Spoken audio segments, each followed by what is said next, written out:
Hello, this is Dr. Paul Cottrell, and we are recording this on June 1st. I'm going to be putting this video up on YouTube, Brighteon, Bitchute, and Rumble. Make sure you subscribe to all my channels. I have 7 channels. I have 4 channels on YouTube, Brighteon, Bitchute, and Rumble. All right. So please subscribe, get the notifications, make sure you follow me on X or GETTR, and share the links. Ask your social media to follow me. I greatly appreciate it. If you liked it, the content that I do and you'd like to help support my work, take a look at my website, the-studio-reykjavik.com. I have lots of different products there. We'll talk about the products in a different video. But because of the censorship in YouTube, I can't say certain things. All right? So make sure you listen to the other videos I do, especially the one right after this one, so you understand what you need to do. All right? There is ways to mitigate these problems. Now, please also, if you like to help support the content, donate. You can donate through Stripe, PayPal, or buy me a coffee on my website, the-studio-reykjavik.com. You can also be a paid member to my Patreon channel. I do these videos for free, all right? It informs the public on how to take charge of your health and understand the realities of a situation.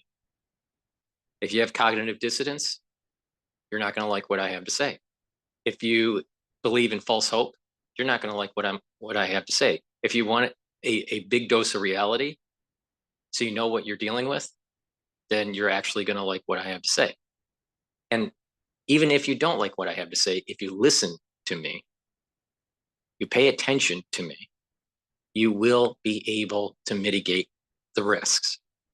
But there is no magic bullet. If you believe in a magic bullet, guess what? It doesn't exist. All right. To set the stage here, cases are starting to go up in Asia. Cases are just starting to emerge in the United States with these new variants. There's a problematic one called NB1.8.1. And these are Omicron variants. Australia's having a problem. China's having a problem. India is having a problem. Hong Kong. All right. So different countries are starting to see this issue. Now, at the societal level, let's step back and look at the big picture here for a second. We're going to go over a bunch of videos too, but let's look at the big picture here. At the societal level, there's lots of antibodies through natural infection and through inoculations. So this is going to be muted in terms of infectivity and transmittability, all right? But there's this concept where something can happen with the mutations where it's easy to transmit, all right? But there's also times where mutations can lead to infecting the cell or infecting the tissues, but the transmittability isn't as well. Or you may have a case where both happen. Or you could have a case where transmittability goes down and infectivity goes down. And there's an attenuation, a full attenuation, right? So there's these different potentialities. Let's repeat. You can have mutations that could lead to less infectivity, less transmissibility, right? You can have mutations where the infectivity increases and the transmissibility decreases. You can have the transmissibility increase and the infectivity go down. Or you can have both. Infectivity and transmissibility goes up. All right, so keep that in mind. So as we go through these different variants that start to attenuate and they die out, and there's selection pressure because of ones that have more infectivity or more virulence, all right, they start to pop up. So we're going to see these waves during the endemic phase of this, and it's going to be with us for the rest of our lives. All right, this is going to be around for a long time. All right, hundreds of years. It's not going to die out. So there's going to be seasonal. And in most cases, it's going to be mild. But you're going to have people that where their health starts to decline just because of age or some sort of disease state that's unrelated, that could be problematic, a comorbidity that could push them over the edge and have severe infection or death. There's also cases where because of a waxing, because of a waning immune system, because of a waning immune system, you start having increased cases. Okay.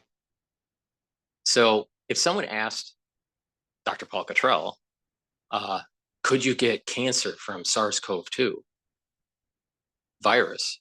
The answer is yes. Why?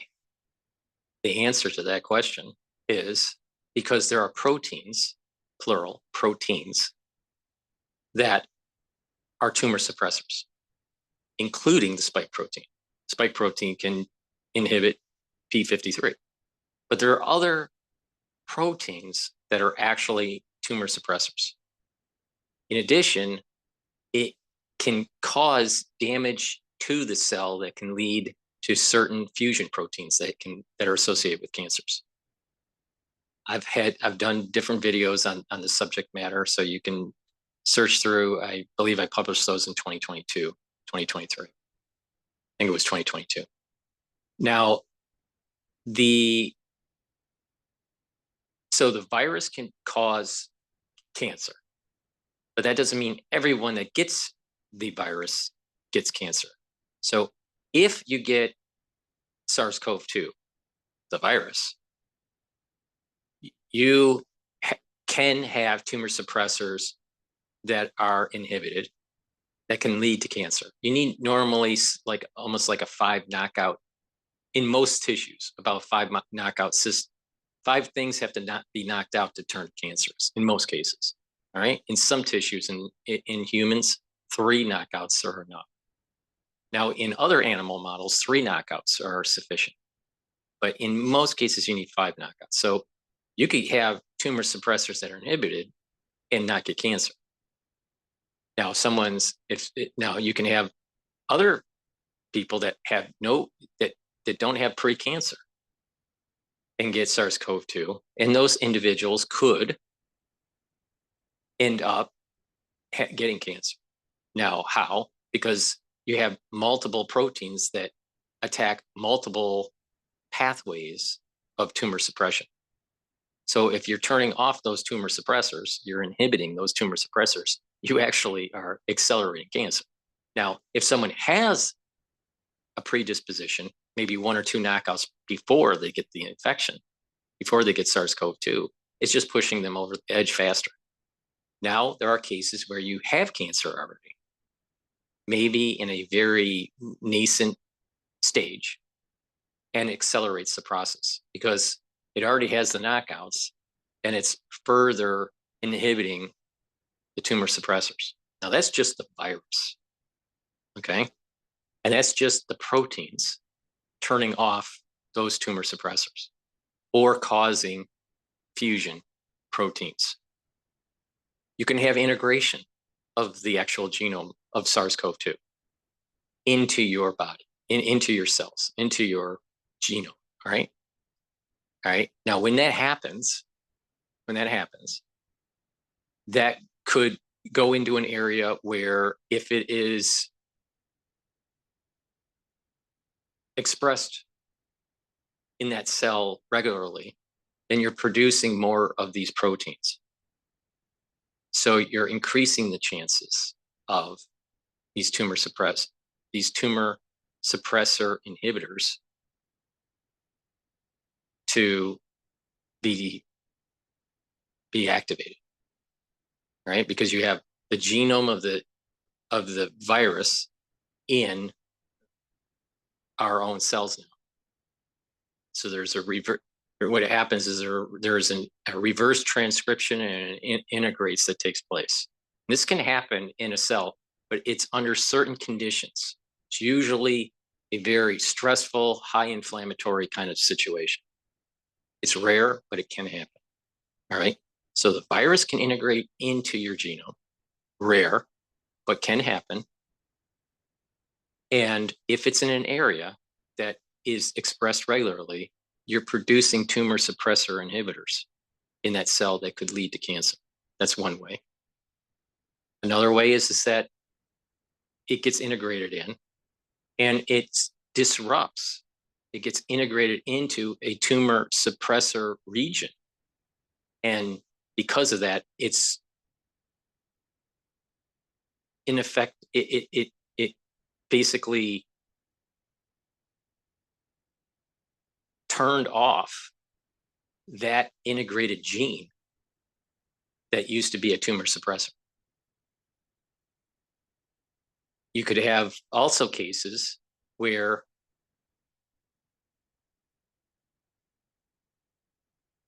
it causes disruption with other genes that are associated with tumor suppressors, like cofactors and stuff like this.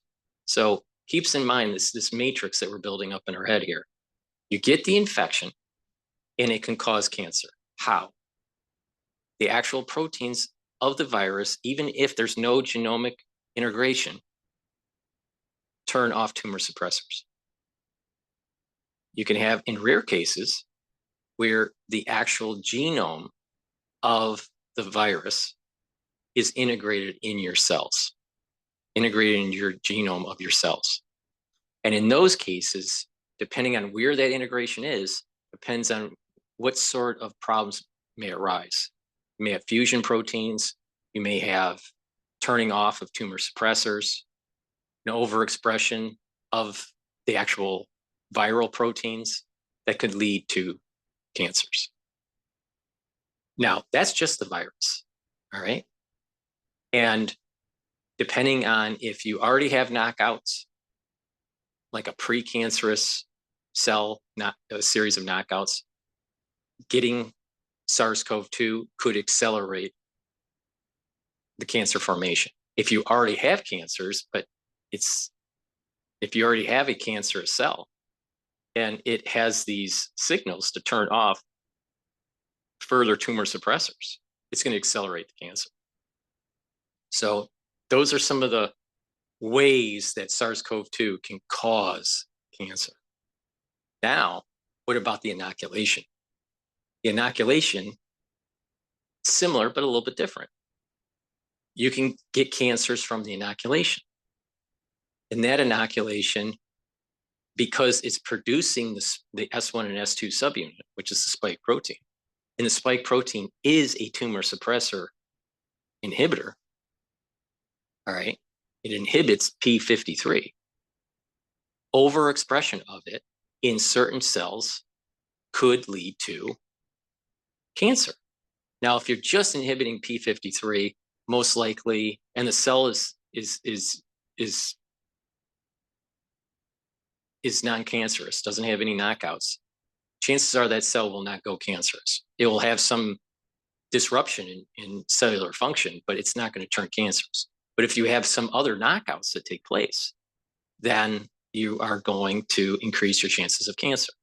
That's just with the production of the S1 and S2 subunit, which it doesn't matter which vaccine or inoculation that you received, because it's producing S1 and S2 subunit. Then there's some additional issues that could happen with the messenger RNA.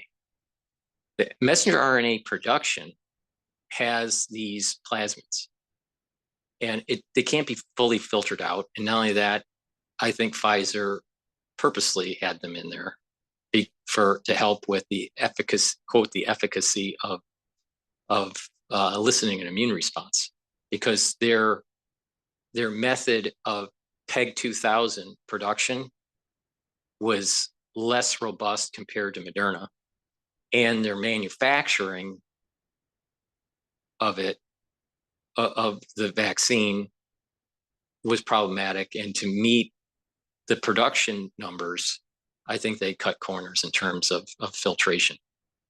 So you have these plasmid vectors in the vaccine that could get integrated into your genome, producing lots of spike.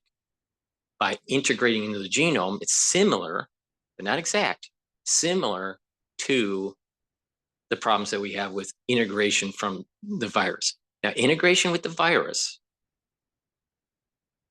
is harder.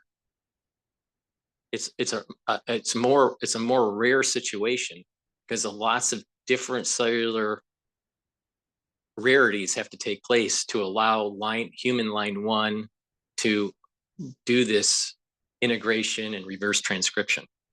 All right. But for the plasmid, it's easier. It's not, I wouldn't say common, but it's easier to integrate. And with this SV40 plasmid promoter, it's a common promoter. So if it gets integrated in, then it's going to express these spikes, and these spikes will lead to being able to turn off your tumor suppressors, because the S1, S2 subunits are a tumor suppressor inhibitor. So it increases the chances of cancers through that integration through the SV40 integration. You also could have a reverse transcription of that messenger RNA and integrated into the genome. And in those cases, you'd have the same problem.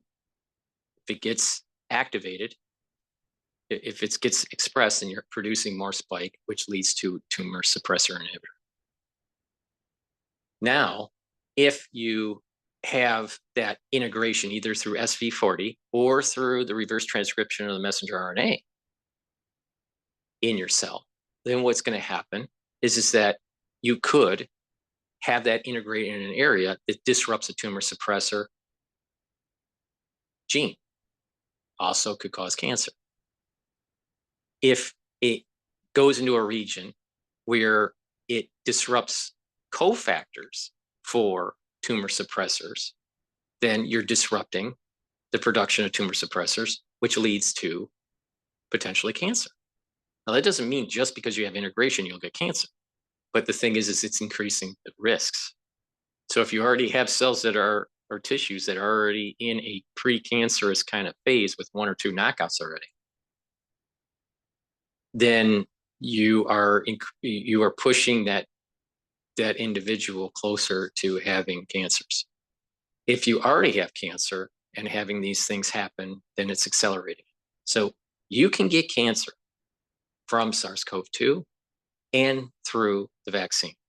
Now, if you have both of them, vaccine and SARS-CoV-2, if you have the inoculation and SARS-CoV-2, then you're increasing the probability of these things happening versus just having one or the other. But it can happen. That's the point. That's the main point that's the main point here. You can get the cancers, you can turn off your tumor suppressors through the vaccine and through the virus.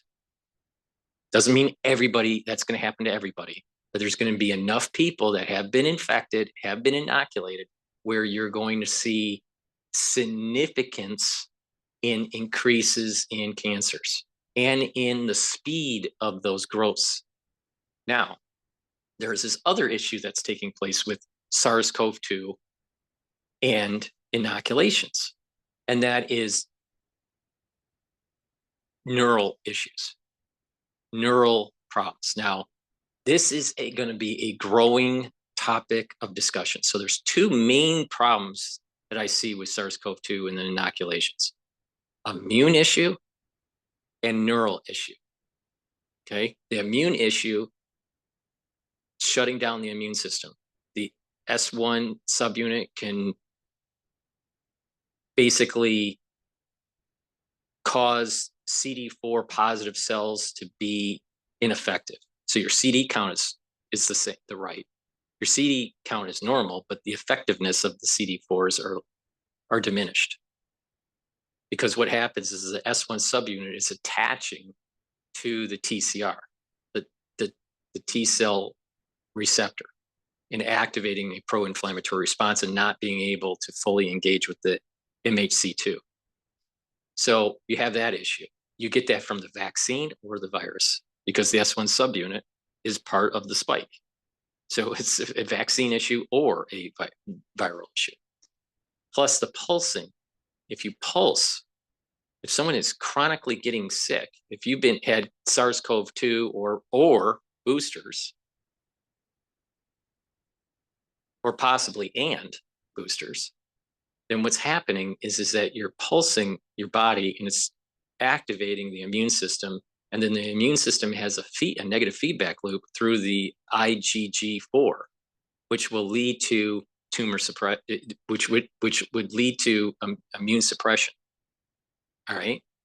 So you want the IgG4 to go down, your titers to slowly go down, and then your immune system is healing. But when you're getting pulsed with SARS-CoV-2 or pulsed with the vaccine or both, what will happen is you keep on eliciting a response with the immune system, it becomes non-responsive for extra titers. And what happens is your IgG4 start to go up and it's immunosuppressive.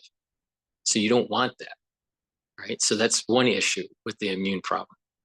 There's other issues with the immune problem where you're actually disrupting the way the configuration of recombining that takes place to produce antibodies with SARS-CoV-2, all right? It can disrupt that process. Now, some of that is short-term, transient, but if it's affecting the upstream cells that are in your bone, then it's going to affect longer term. But if it's affecting cells that are not upstream but more downstream, then it's more transient. So that's one issue with the immune system. It's what I call AIDS-like syndrome. But that's just with that could be with the inoculation or with the actual virus. Now let's transition to what's happening with neurons and neurological function. And I'll do another video on this because we need to do a deep dive on what's going on here. There are too many people out there that are saying, oh, it's going to be prion disease. Well, no, there's a nuance. And most people don't understand the nuance. There will be cases, and it's happening already, where you're going to have neurological problems through the vaccine, through the inoculation. I should stop saying vaccine. It's a button pushing word on YouTube. The inoculation and the virus can cause problems with neurological function, different categories. All right, but there's some main buckets that I think are really important to take a look at. And further research is needing to dive into this. We're just skimming the surface here. All right, but I'll need to do a different video to really do a deep dive because it's going to take hours to really go over this subject matter. But there are these different categories. One category is amyloidosis. And amyloidosis is a catch-all with where you have proteins that can aggregate. Some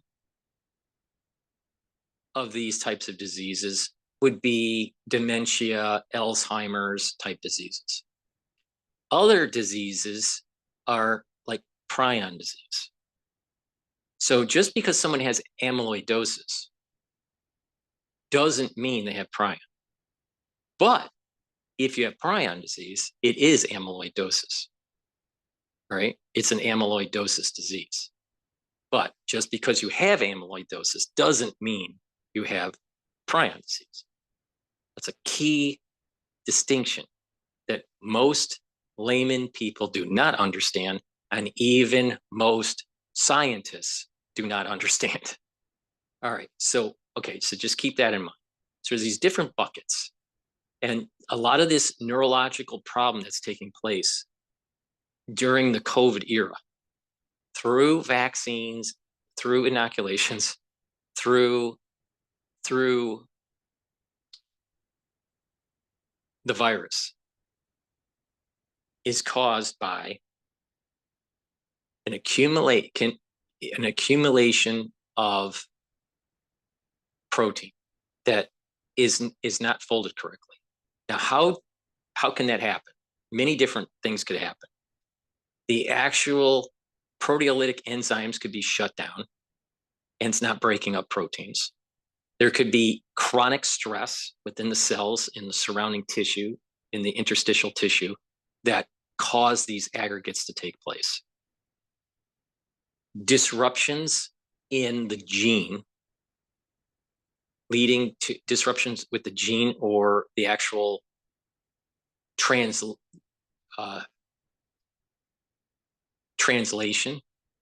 which leads to the misfolding of these proteins. So you can have a gene that's just fine, all right? And it's creating RNA and creating protein. But if there is a lot of stress, lots of free radicals, lots of inflammation that's going on, there's pro-inflammatory inflammation in the interstitial tissue and even in the neuron, then what could happen is that there is this misfolding of these proteins. And if these misfoldings of these proteins start to aggregate and aren't cleared or cleared slowly, then it could lead to dysfunction of the actual neuron. Another issue could be totally independent of amyloidosis, and that is chronic inflammation leading to the erosion of the myelin sheath, or an overactivation of your glia cells that are eating up some of this brain tissue, all right, in the myelin sheath and all this, all right? So there is this category that it's important to keep in mind, that inflammation through the inoculation, inflammation through the actual virus. Now, the virus can get through the blood-brain barrier, or it can get through by climbing up the axon of the neuron, all right, especially if the entry point is through your nose. So the olfactory pathway, all right, so you got these different ways that it can get into a neuron. But the key is to keep in mind these different categories. Inflammation is a cause. Genomic disruption is a potential cause. Turning off proteolytic enzymes is a cause, all right? And proteins within the virus, or the spike protein within the inoculation, can inhibit some of these processes to be able to clear misfolded proteins or cause an inflammatory response that leads to misfolded proteins, okay? Now, just because you have a misfolded protein doesn't mean you have a prion. But if you start to have these aggregates that start to build up, then you're going to start having misfiring of the neurons, thinking will start to decline, and you start having problems. Another category to keep in mind is vascular. Because of the clotting issue, because of the inflammation issue, you can have cerebrally microbleeding. Now, through microbleeding, that means that you're slowly killing off certain tissues in the brain with these microbleeds. You can also have microclotting, which is ischemic, that's leading to death of that tissue, death of those neurons, and over time, loss of function. So when you're looking at cerebral issues, brain issues because of the COVID era, you got to keep it in mind in these categories. Just because there is a brain problem, a brain, the pathophysiology of the COVID era dealing with the brain doesn't mean it's prion disease. That's just a fact, all right? Now, there's these different probabilities for a patient if they go down this road. You have some that will have an accumulation of proteins that would fall in the category of prion. Very, very, very rare. You have more probability, a much higher probability of getting turbo cancer than getting prion disease. But what you do have is you can have amyloidosis. And amyloidosis is a higher probability than prion disease. Prion disease is less than 1% chance of getting. Probably 0.5%, less than 0.5%. But it could happen. But a lot of things would have to be taking place. And because it's so rare, we're not even sure if it's just associative or causal, right? But it's super rare. So less than 0.5%. But it could happen. Amyloidosis is more common, and that in the patients that are going to have neurological problems, you're probably going to see in the amyloidosis cases around 20 to 25%. So let's just say 25% of the brain disorders that are associated with SARS-CoV-2 or inoculations. You're talking about 25%. But that doesn't mean everybody that gets an inoculation or everybody that gets SARS-CoV-2 will have a brain disorder. Not everybody will have that. But if you do get it, 25% chance of those cohorts would most likely have regular amyloidosis, where it's an accumulation of these plaque proteins. But it's not prion disease, because with the prion disease, you could take out that prion, put it into someone else, and it would infect. But but not a lot of research has been done on prion disease in general, let alone on SARS-CoV-2. So, that's kind of a black hole world of research. But it's very rare, okay? But the manifestations clinically are similar, where you may see an accelerated process of neural decline with prion disease or with amyloidosis, accelerated amyloidosis. And so just keep in mind, prion disease is a subset of amyloidosis. You could have amyloidosis and not prion disease, right? Very key distinction that most scientists and laymen get wrong. Okay, now we have the accumulation of the plaque. We have the potential prion disease. So prion disease about less than 0.5%, probably less than 0.1%.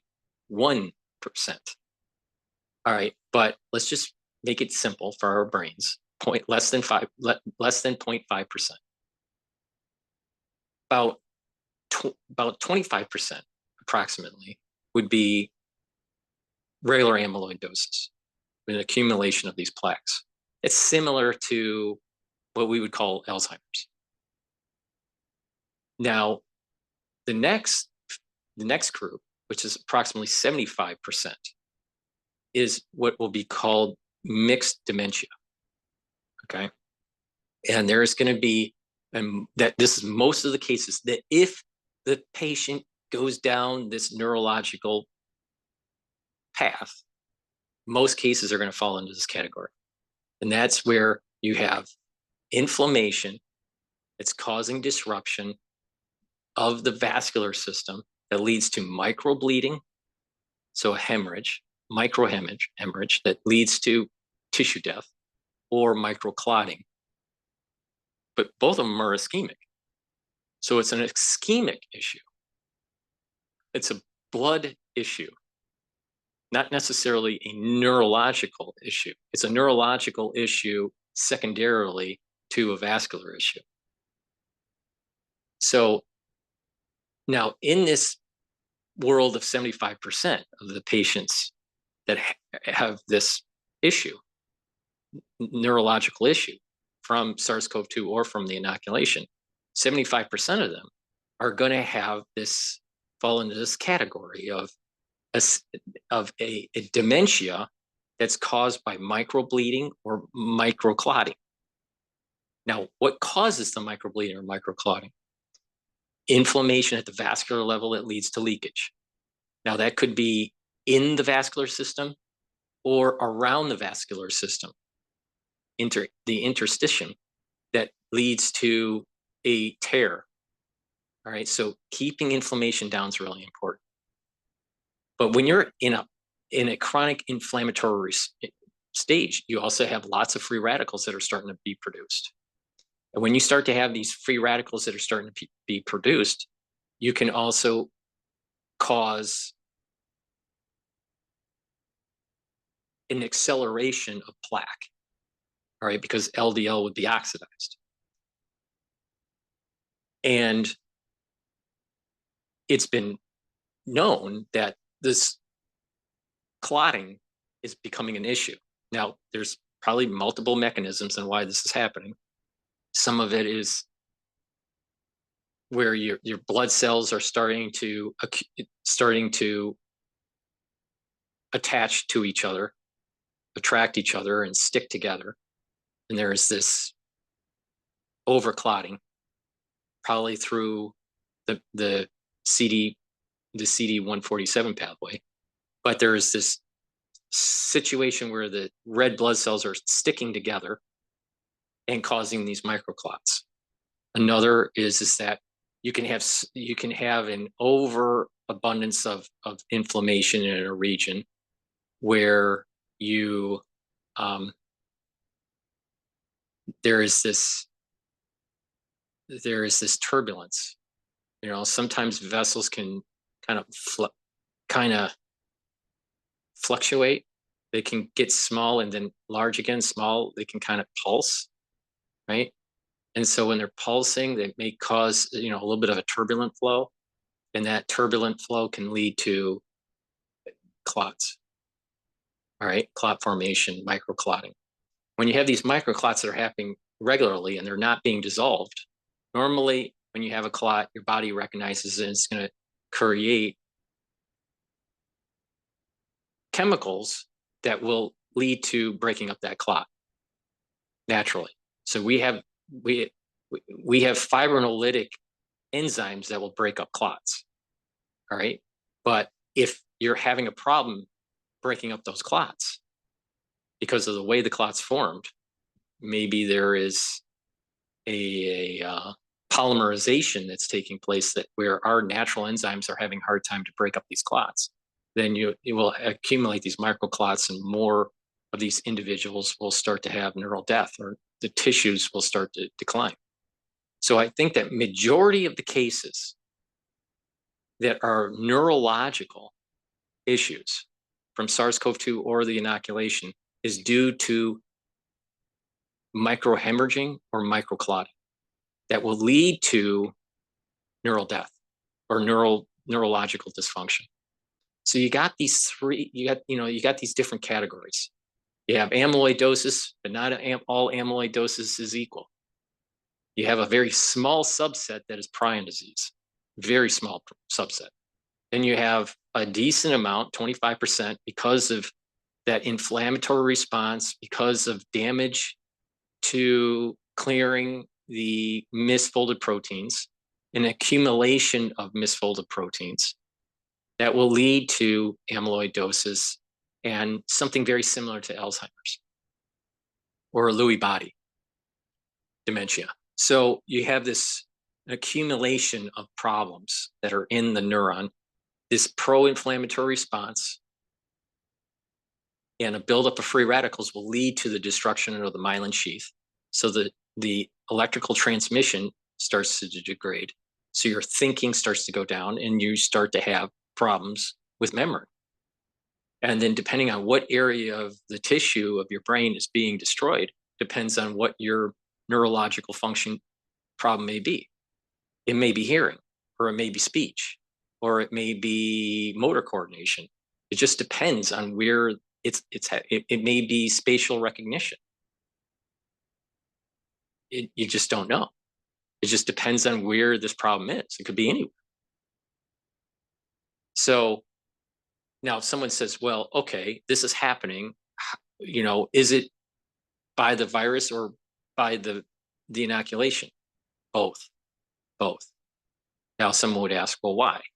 Okay, so you can have inflammation, an accumulation of inflammation from viral infection, or you can have it from the inoculation. There's this inflammatory response that's taking place in the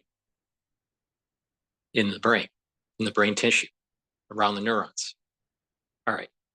Now, you can also have this integration issue problem that I said earlier, where you have the virus that could be integrated in the genome of the neuron, or you could have the actual inoculation messenger RNA be integrated into the neuron.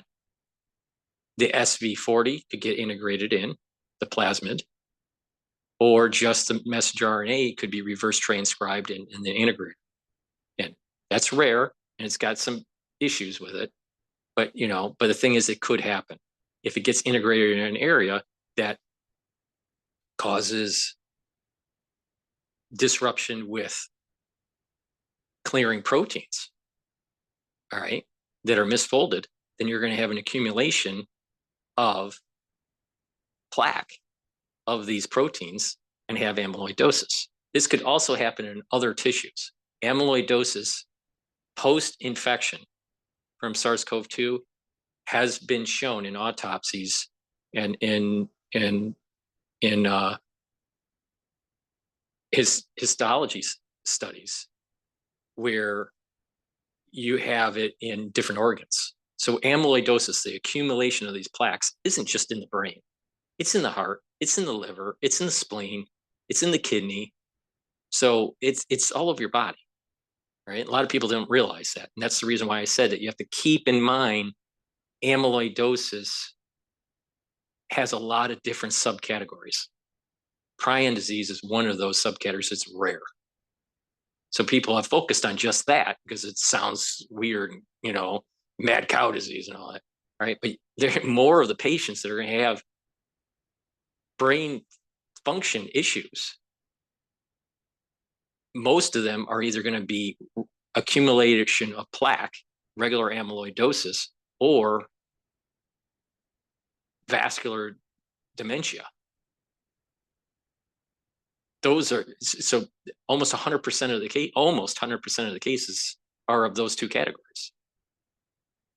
And a very, very, very, very few would be falling into the realm of prion. Now, people would say, well, there's a prion motif and blah, blah. There's more prion motifs for P53 than there is for SARS-CoV-2 spike protein, right? So it just because there's a motif doesn't mean it. It's about clearing, being able to clear your misfolded proteins. Now, what causes some of these misfolded proteins is mutations that lead to beta sheets from sticking together. When there's lots of beta sheets, then they can come together and it's very hard for enzymes to break them apart. So it's through mutation, but also misfolding in such a way where they can accumulate and misfold and attach to each other, these beta sheets, and then stick. And then it can accumulate over time. So, there's some enzymes that, well, if you have a misfolded protein and you have a few beta sheets in that protein, maybe it can be broken apart. But if you have, let's say, a misfolding of the protein, the beta sheets are connecting in that protein, and then other proteins are misfolded, those beta sheets of the other proteins start to accumulate and stack like pancakes. Well, if they're stacking like pancakes, it's much harder for the enzyme to come in and break it apart. So it depends on how many beta sheets, folds are taking place within a protein and how many of those are accumulating with subsequent protein misfolds. So there's this, is it a two proteins aggregate? Is it a 5 protein aggregate? Is it an 8 protein aggregate? Those are big differences in terms of the ability to clear it. So if you have integration that's taking place from the inoculation, either through reverse transcription of the messenger RNA or through the actual integration of the SV40 plasmid, you're going to not be able to clear these aggregates as well, and you're going to lead to amyloidosis. But potentially, some of those cases may lead to prion disease. But those are super rare. Like I said, you want to use the 80-20 rule. Right? You're looking at a problem, what's 80% of the issue? Oh, once you solve that, then you start working on 20% and go out of that 20%, what's 80% of the issue? And if you just keep on working that through, then you solve the problem. All right, so if people are just focused on prion disease and SARS-CoV-2, you're missing the boat here, because almost 100%, just under 99.9% of the issues with brain function during the COVID era, because of the virus or the inoculation, is through vascular dementia or through regular amyloidosis. So people need to pay attention here, okay? So you can have you can have brain function problems, brain pathophysiology issues, all right, because of SARS-CoV-2 or the inoculation. Now, parts of it are because of inflammation. Parts of it could be from integration. Parts of it could be disrupting the ability to clear misfolded proteins, because the more stress a cell is in, the more proteins will be misfolded. But there's a feedback that as long as those proteolytic enzymes are functioning, you can break up the protein. Well, if those mechanisms are not working right, those enzymes aren't working right, or the vesicles that are within the cell to be able to help break up that protein aren't working right or hijacked, then you're going to have protein accumulation. You're going to have these amyloidosis. And this is the reason why many other organs have amyloidosis post-COVID infection, post-SARS-CoV-2 infection. All right, so just keep that in mind, right? So if you're a person that thinks, well, if you took the inoculation, you're fine, wrong. You're not fine, because some of these things can happen either with the shutdown of your immune system, the integration, or issues with at the cells and the tissue level for causing turbo cancer, or problems with your brain function. And that brain function with that inoculation could be over inflammation that leads to myelin sheath destruction, could lead to integration or disruption of proteolytic enzymes, or lead to that inflammatory response will lead to that misfolding of proteins and an accumulation of of amyloidosis, these amyloid plaques. All right.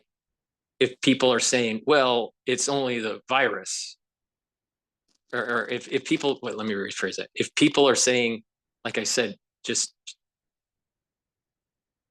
a few seconds ago, if people said, well, they took the vaccine and they're fine, no, things can happen. If people say, well, they didn't take the vaccine and things are fine, well, no, that's not true either, because you can have these problems with the virus too. It's different, especially with the SV40 plasmid, is in the inoculation, not with SARS-CoV-2. But integration can happen. It's less prevalent, but it can happen. Also, you have more proteins. You don't have just the spike protein, you have more proteins. And those proteins are tumor suppressors that are in SARS-CoV-2. or can cause an increase in fusion proteins. All right. And that will lead to cancers. Or if with the virus, it can get into the neuron and cause disruption at the genomic level that turns off proteolytic enzymes or causes misfoldings or mutations with those proteins and an accumulation of amyloidosis or inflammation that's taking place because the cell's stressed and the myelin sheath starts to degrade. So lots of things can happen here. Now, not everybody is going to get brain dysfunction because of SARS-CoV-2 or inoculation. But the ones that do, they fall into these different categories. Vascular dementia, amyloidosis, and a subcategory, prion, and that's extremely rare, less than 0.1%. All right. And you have 75% that's more on the vascular dementia category. That's microbleeding and microclotting problems. And then about 25% are amyloidosis. All right, that's a long-winded of saying SARS-CoV-2 can cause cancer and brain dysfunction. The inoculation can cause cancer and brain dysfunction, but not everybody will have it. Hope that makes it very clear. Now, if people say, if you get the inoculation, you're going to get prions, wrong. If you get SARS-CoV-2, you're going to get brain dysfunction or prion disease, wrong. It's rare. But it can happen. You're more likely to get some sort of dementia that's accelerated because of microclotting and microbleeding or microbleeding. And what makes it even more complicated is that people that get older, they already have maybe a little bit of a buildup of plaque, a little bit of amyloidosis, a little bit of Alzheimer's that's starting to develop. And then they start having the vascular dementia on top of it and accelerates it. So normally when you have someone that is an Alzheimer's patient, they slowly decline. It's like a 10-year or more decline. Vascular issues is a rapid decline.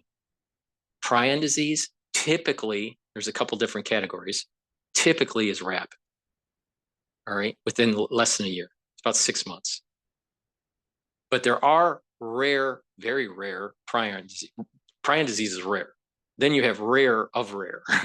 So, and within the category of prion disease, the ones that are even rarer, the rare versions are long lasting, like, or that happen over a 5 to 8 year period. They're very, very, very rare. All right. Now, part of that rareness, maybe we don't know enough about the disease. That could be part of it because it's so hard to capture that data. Another part of it is that it truly is rare. All right. Now, again, go back to the 80-20 rule. Focus on where most of the problem is. Amyloidosis, which is about 25% of the cases that fall into this category of neurological dysfunction, and the 75% that is vascular dementia. All right. That's where the focus should be on. Don't focus on the 0.1%. Yeah, it's, it's titillating, it does great headlines, but that's not what's really going on. All right. So if you already are on the path of dementia, Lewy body, Alzheimer's, some people, part of the present clinic presentation, even with Parkinson's, All right, if you start having these neurological dysfunctions already and you get SARS-CoV-2 and or the inoculation, it may accelerate your neurological decline. All right. Now, with the Duck Dynasty guy, I think his name's Roberts Phyllis, something, Filson or something like that. He passed away relatively quick. Now, we don't really know what his particular issue was, but what it is known in the public domain is that he had dementia, and he had a blood disorder. That's how he phrased it. Now, he may have had a blood cancer, and that led to clotting issues.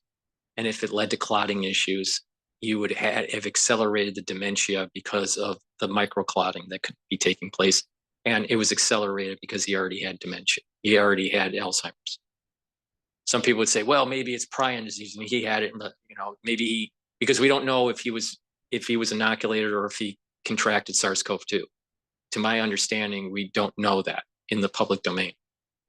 But I suspect that the rapid decline that he had was due to vascular dementia, that something was going on with microclotting, and that he may have already had Alzheimer's. Now, it could be that this was, because what happens usually is that the microclotting, it may happen and it's not even symptomatic. You don't see any problem.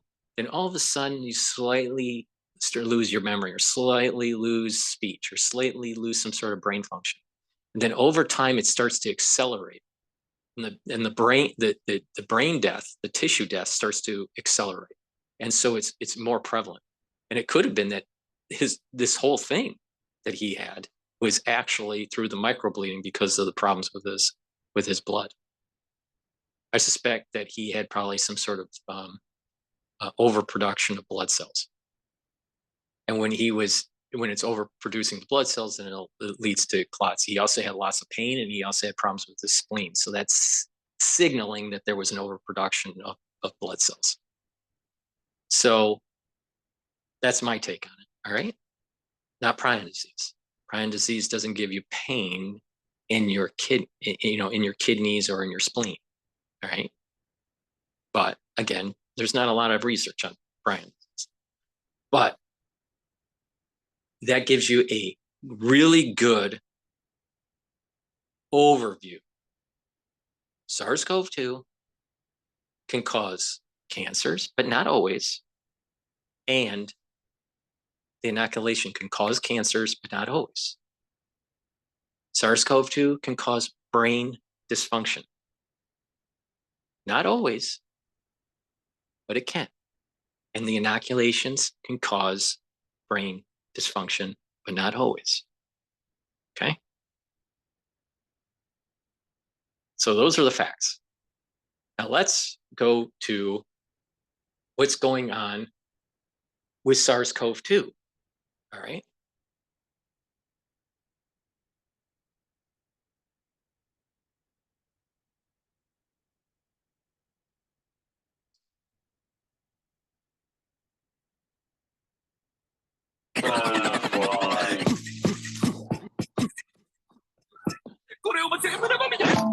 I see infinite possibilities with flow. What manner of magic is that?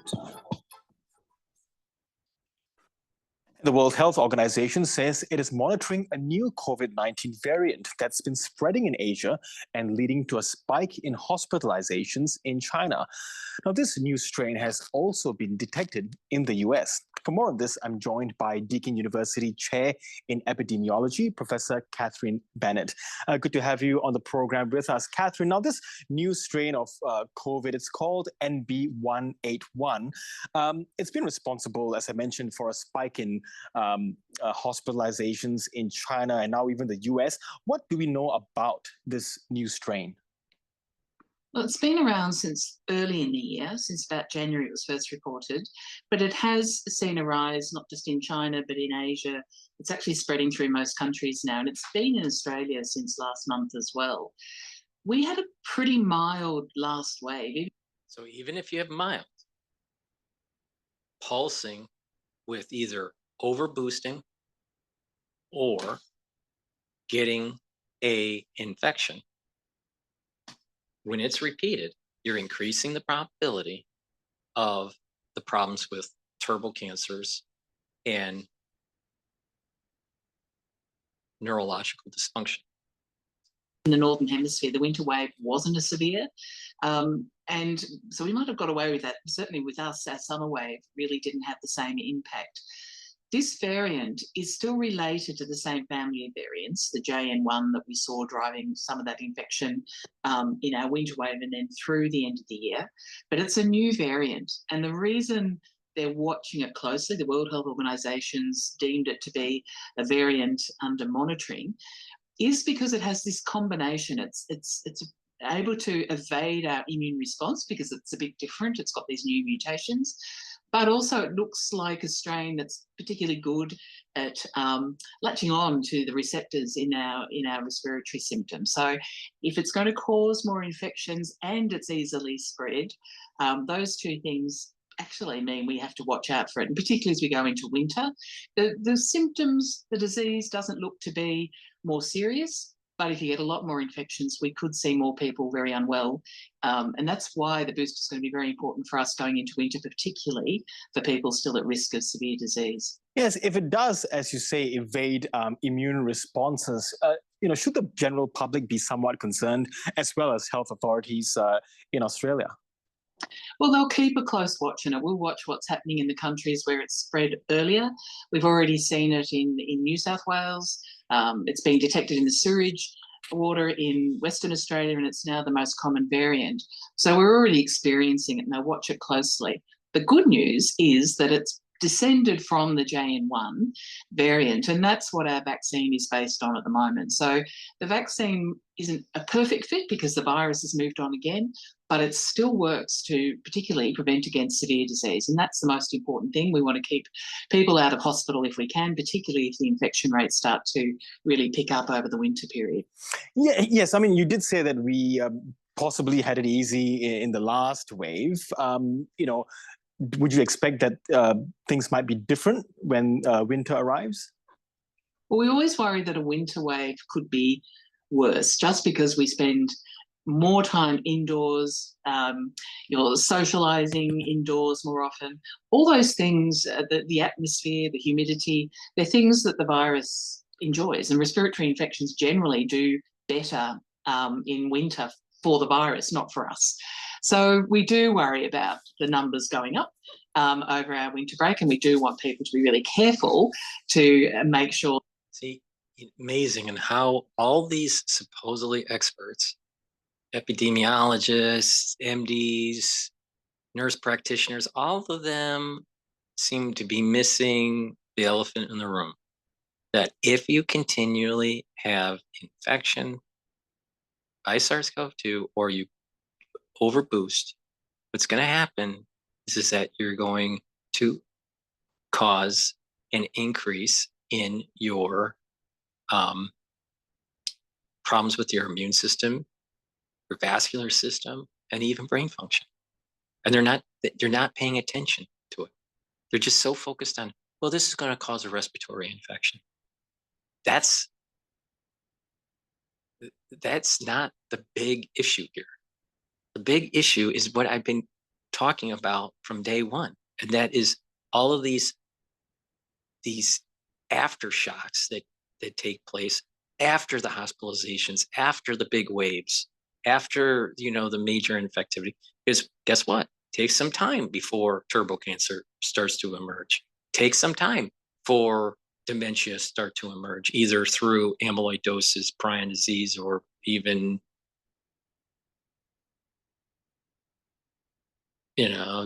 some sort of vascular issue. All right, takes time, but it does pop up, and you're starting to see it.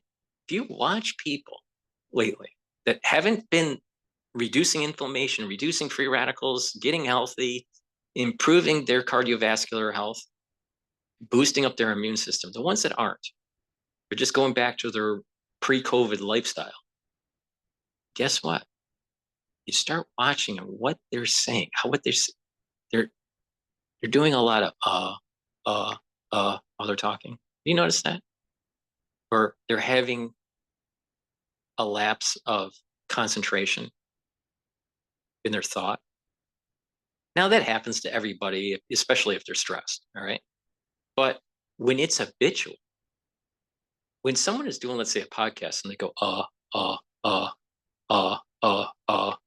all the time, and they used to not do that, problem. I'm noticing it with a lot of newscasters on Bloomberg. I watch a lot of TV because of the show that I do. Is, you know, a 4-hour show, you know, going over markets and breaking news. I'm noticing a lot of individuals being asked to speak as a contributor, or they're newscasters. They're doing a lot of kind of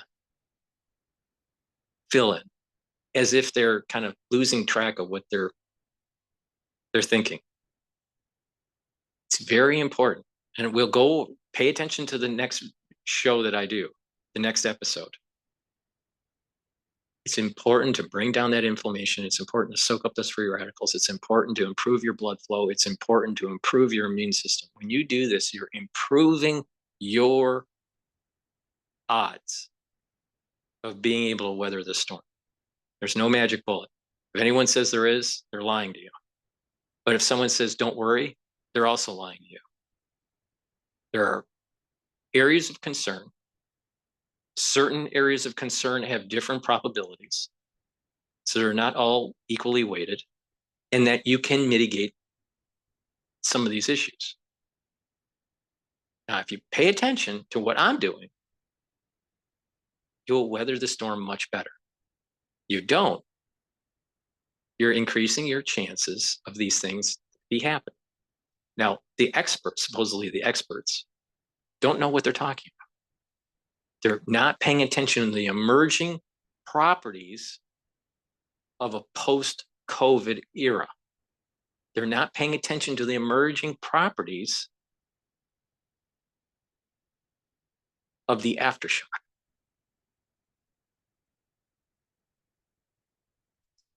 They're not, but they're up to date with their vaccines, particularly in Australia. People over 65 are recommended to have an annual shot. People over 75 or anyone immunocompromised and Don't. Inoculations. Over inoculating is going to, 1, make you non-responsive, and 2, increase your IgG4s. That's immunosuppressive. Increase the chances of genomic integration. Increase the chances of tumor suppressor gene inhibition. So if you're inhibiting a tumor suppressor, you're not inhibiting the tumor, and therefore terminal cancer. All right? Why would you want to do that? The spike protein is a tumor suppressor inhibitor. Wake up. See, when you do serial passage and you're attaching and you're gaining function through many different receptors, you also have secondary and tertiary effects of these proteins that are honing in to be able to survive in an environment. And you're selecting certain properties. And during the serial passage that took place for the gain of function of that spike protein, but also of the different proteins that are in the virus, it gained function on tumor suppressors. It was able to attach to them better and therefore inhibit them. And people need to pay attention to this, that the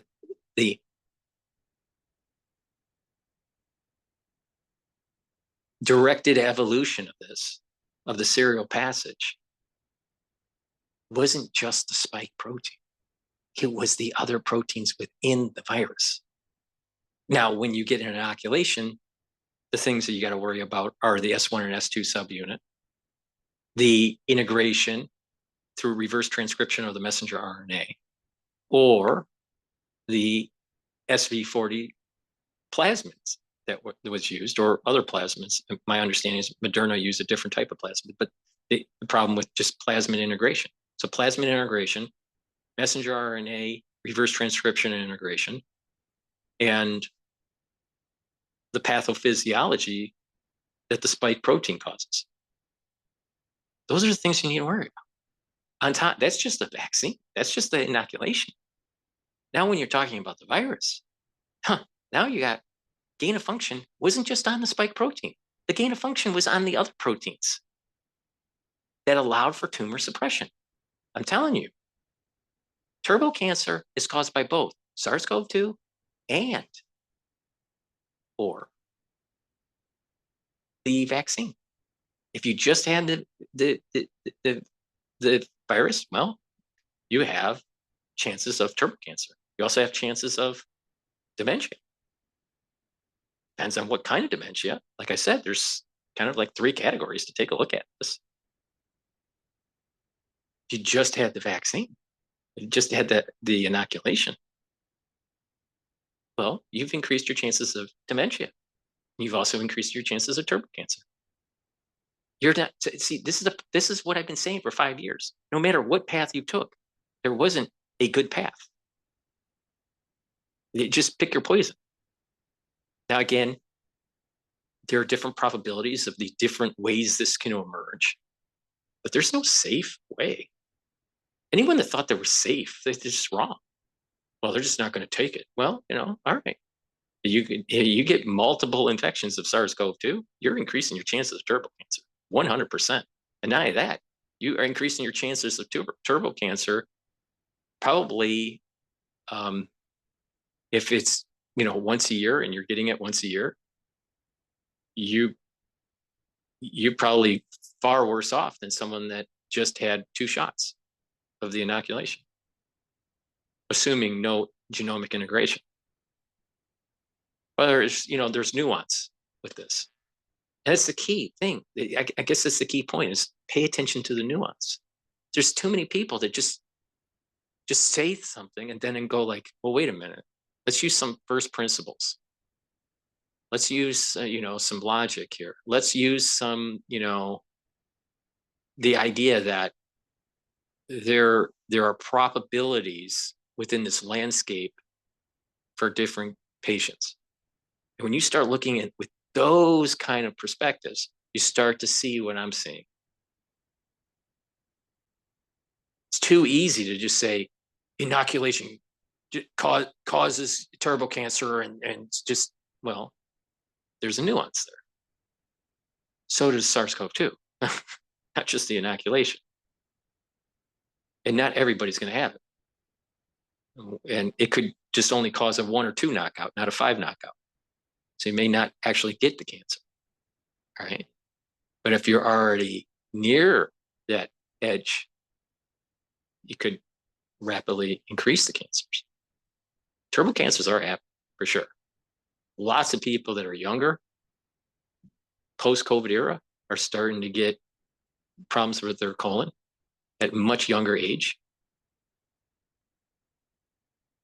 Some of that's because of the inoculation. Some of that's because of the SARS-CoV-2 virus.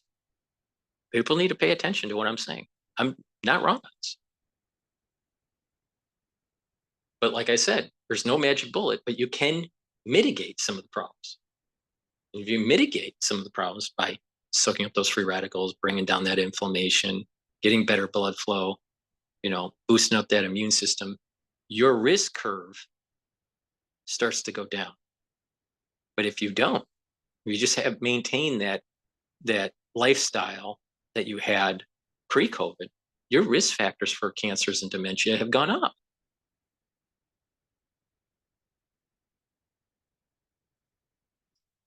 Also encouraged to have those boosters. So it's good to protect ourselves going into winter with this new variant. See, this is the problem that they have with immunology. The canonical thought, the dogma, the zeitgeist of it is that just boost up the titers and you'll be fine. It'll neutralize. not realizing that you're actually bringing down your IgG4s. It's immunosuppressive. And by the way, because of the serial passage, the S1 subunit actually attaches the TCR that turns off your CD4 cells so they don't engage to the MHC2. So it doesn't fully activate your immune system. See, they're not paying attention to the serial passage that Barrick and Dr. Shi did. This is way different than the typical viral situation. They're still in their dogma.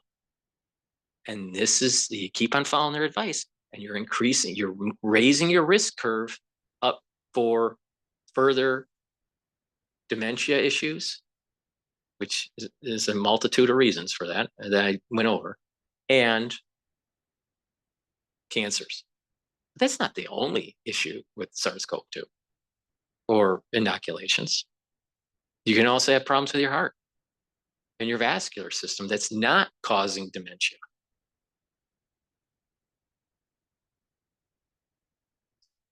Starting to push case numbers up. Yeah, so as this new strain takes effect and spreads, in the US, we're now seeing that the Trump administration is removing recommendations for pregnant women. So people would say, well, DrPaulCottrell, what should we do? It's going to harm us either way. The inoculations harm us, the virus harm us. What do you do? Just hide under your bed? No, you live your life, all right?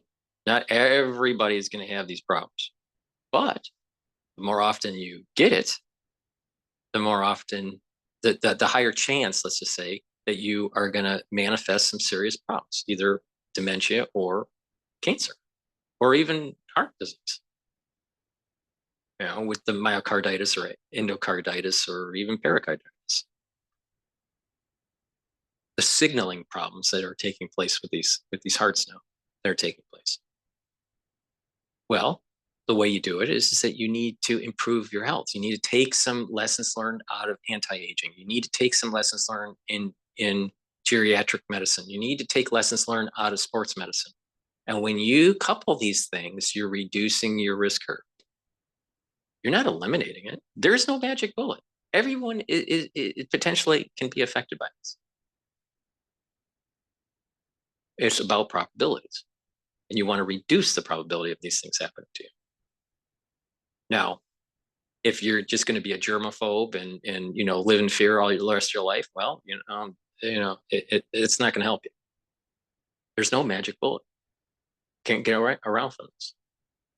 But if the labs were shut down before Omicron, we wouldn't have this problem because the number of turbo cancers would go down, the number of dementia cases would go down post-COVID era or the aftershock of the COVID crisis, because less people would have had it. But people didn't listen to me, and therefore we have this problem, and you can't get rid of it now. Because people thought that if you took the inoculation, you'll be fine. And people thought if you didn't take the inoculation, you'd be fine. And I kept on saying, no matter what you did, there was no correct path. To take a COVID-19 vaccine, are there dangers in this for women who will be having children? Yes. Well, we know that the vaccine is safe for women in pregnancy. We know that particularly earlier on when we didn't. Really? What about the termination of pregnancies early on? What about problems with fertilization? Again, it's the experts are stuck in their dogma. They're not focused. They're just so focused on typical viral type infection dynamics.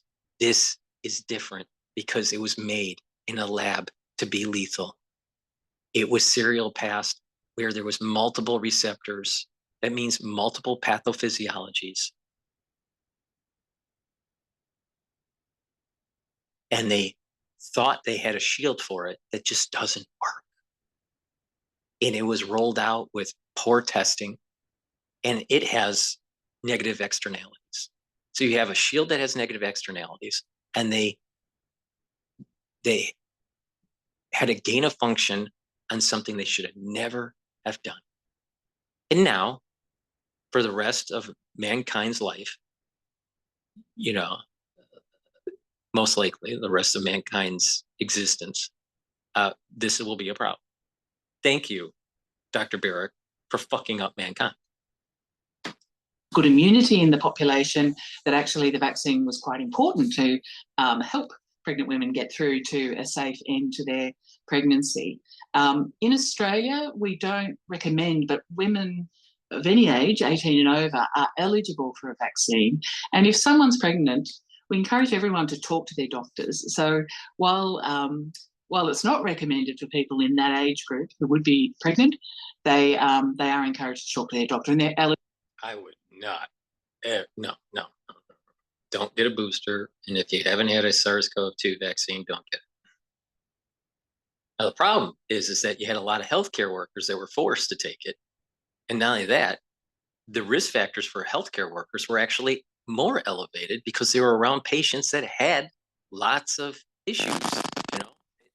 Lots of patients had this problem, right? So if you're a healthcare worker and you're around patients, this is where the average person, the average truther, doesn't understand this issue. When you're not a healthcare worker, you're not usually around people that are really sick, all right? And have infectious diseases of all kinds, all right? So the dogma, the zeitgeist, the paradigm in healthcare is inoculate the healthcare workers so they have some sort of immune protection so they can treat these patients, which seems rational at the surface, right? The problem is that they're over inoculating the healthcare workers who are becoming non-responsive to many of these inoculations, like Hep B, for example, is a perfect example. The same thing's happening with SARS-CoV-2, the COVID-19 inoculation. People are becoming non-responsive. All right, less titers are being, the max titer after a booster is going down, not up. From the max of the previous booster. So it's becoming non-responsive, and it's because of this IgG4 issue. All right, but at least part of it is. So the point here is that the layman thinks, well, healthcare workers did this, and it's and they should have never done it and all this. Well, in most cases they were forced. Some believed in the dogma, so it's not that simple. It's about the nuance. Some people were forced. Some people didn't want to take it. Some of these healthcare workers didn't want to take it. Some of them did want to take it because they believed in the dogma. But their risk factors, the healthcare workers' risk factors in general, were much higher than the average population because of the population that they were surrounded on a daily basis, because they were around people that were sick. So it's about risk assessment. See, it's not so simple to determine, do you take it or don't you take it? If you're in an environment where you have high risk exposure, right? Then what do? If you catch it, you get problems. You catch SARS-CoV-2, you get problems. If you don't catch it, but you take the inoculation, you get problems. Again, there is no good path. But it's too simple for the layman to think, well, I just won't take it. Really? Really? You think it's that simple? Work out the decision matrix. Work out the decision matrix. And no one is safe. No one.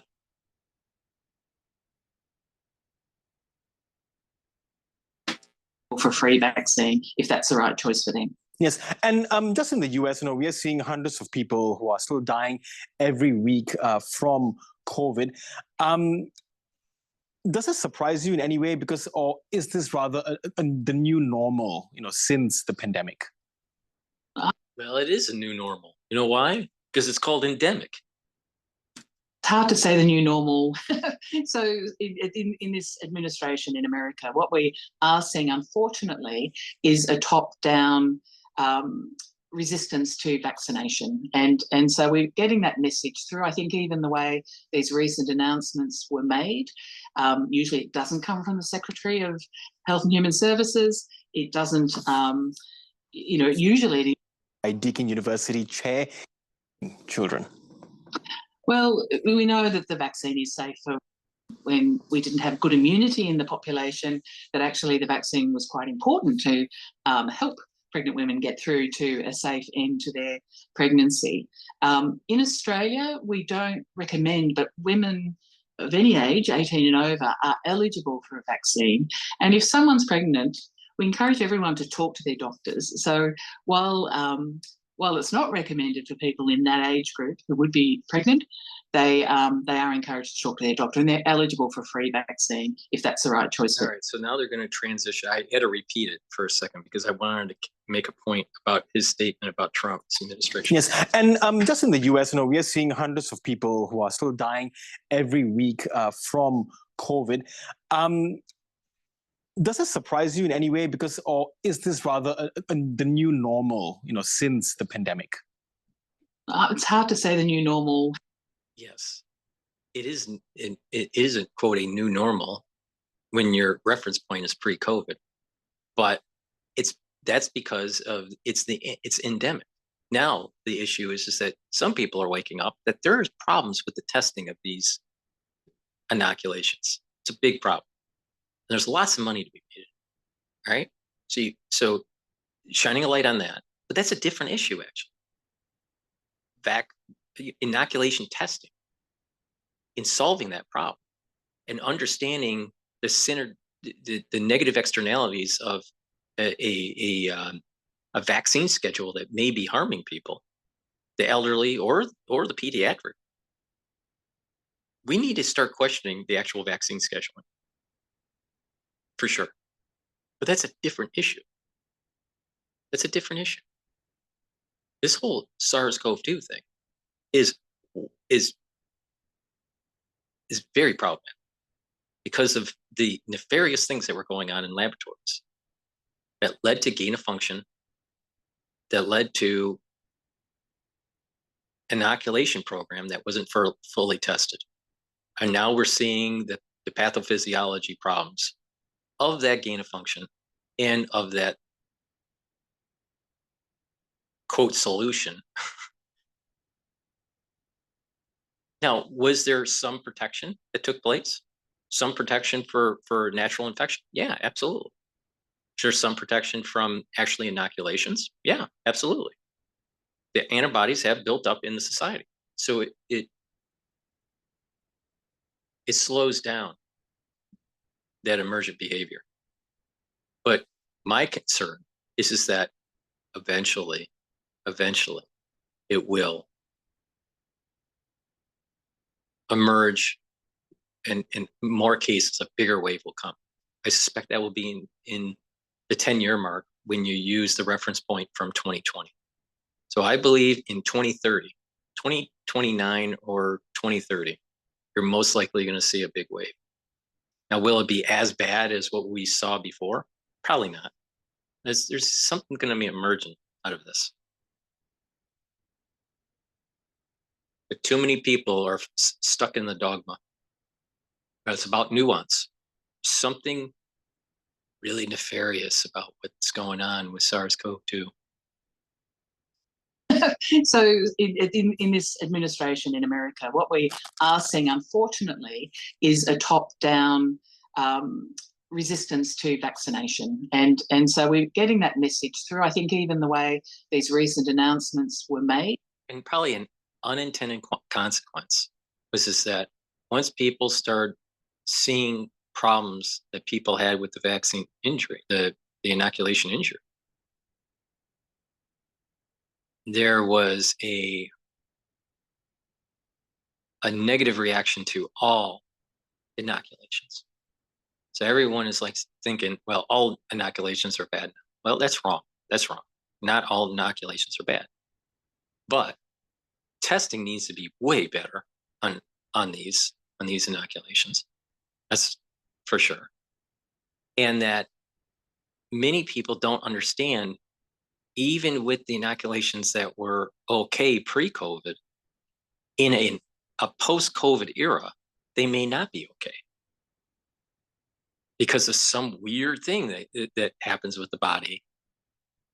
Now, that's a hypothesis. There needs to be further investigation, but we don't know what the effects of these schedules are for pediatric or for even geriatric.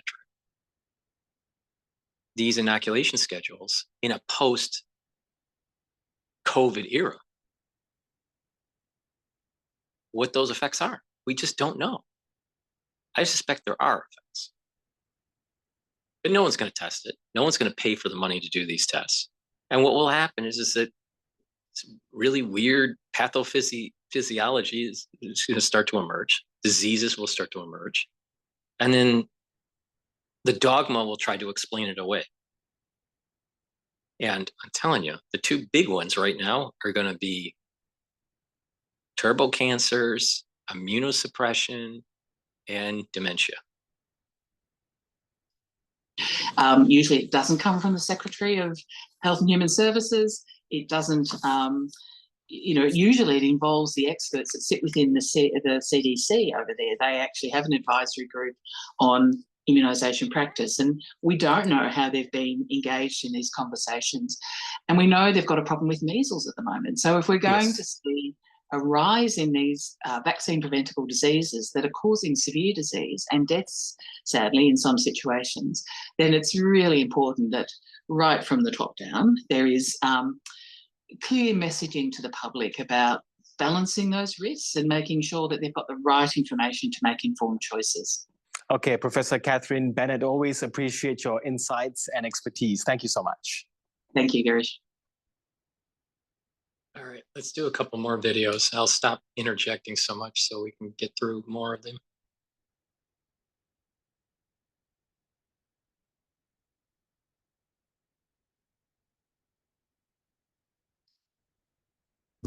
My mother and my grandmother and my great-grandmother, my aunts, as far back as I can remember, have always... And concerns that gripped the country. Let me tell you, 13 deaths have been reported in India so far, largely those with comorbidities, but one man died at the age of 40 today, and he had no comorbidities. There were no underlying health conditions. He was admitted to the hospital in a severe condition where he had acute respiratory illness, and 2 days into being... This is what I mean. Not all infections are going to be mild. You just don't know. You just don't know. And that's, most people view this as, well, did it cause a hospitalization? Did it cause death? Oh, if not, then I'm okay. No, you can have mild and it causes the turbocancers and the dementia later down the road. I'm not even sure. Is it better to die early from SARS-CoV-2 or to die a slow death through turbocancer and dementia? Oh, by the way, the same thing can happen with the inoculation. So how do you solve this problem? Like I said, everyone is affected. It's just your risk curves are different based on luck, based on your health, based on the number of times you've been inoculated or the number of times that you've been infected. All these things are factors. No one is safe. If someone thinks that they'll be safe, this is not like polio, for example. Like with polio, it's very clear, all right? If you don't get the vaccine, there's a big chance that you could get it, all right? If you do get the vaccine, the chances of getting it are extremely rare. Now, I had a friend that was in junior high school that had polio. You know why? Because he wasn't vaccinated. All right? Very clear. This is different. This is a different situation where the pathogen and the inoculation can cause harm.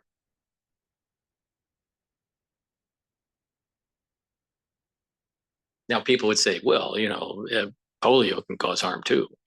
Polio vaccine can cause harm. Well, that's true in rare cases, but when we're talking about SARS-CoV-2,